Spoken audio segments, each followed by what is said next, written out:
Tollywood super star Mahesh Babu, దర్శక ధీరుడు SS Rajamouli combination లో వస్తున్న most awaited movie Varanasi release date వచ్చేసింది. షూటింగ్ ఒక పక్క శరవేగంగా జరుగుతుంటే మరో పక్క జక్కన్న తన మార్కు రిలీజ్ బజ్ తో బాక్స్ ఆఫీస్ ను షేక్ చేస్తున్నారు.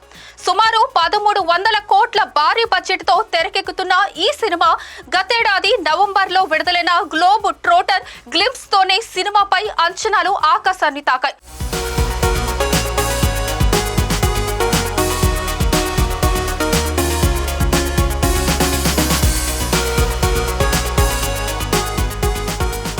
ఈ సినిమాలో మహేష్ బాబు రుద్ర అనే పవర్ఫుల్ పాత్రలో కనిపించబోతున్నారు. గ్లోబల్ స్టార్ ప్రియాంక చోప్రా మందాకిని పాత్రలో, విలన్ గా మలయాళ స్టార్ పృథ్వీరాజ్ సుకుమారన్ కుంభా పాత్రలో నటిస్తున్నారు. హాలీవుడ్ స్థాయి visuals, never before action sequence లతో రాజమౌళి ఈ చిత్రాన్ని ఇంటర్నేషనల్ లెవెల్లో తీర్చిదిద్దుతున్నారు. తాజాగా విడుదలైన పోస్టర్ తో ఫ్యాన్స్ పండగ చేసుకుంటున్నారు. వచ్చే ఏడాది ఏప్రిల్ 7న బాక్స్ ఆఫీస్ వద్ద వారణాసి సునామీ సృష్టించడం ఖాయమని సినీ విశ్లేషకులు అంచనా వేస్తున్నారు.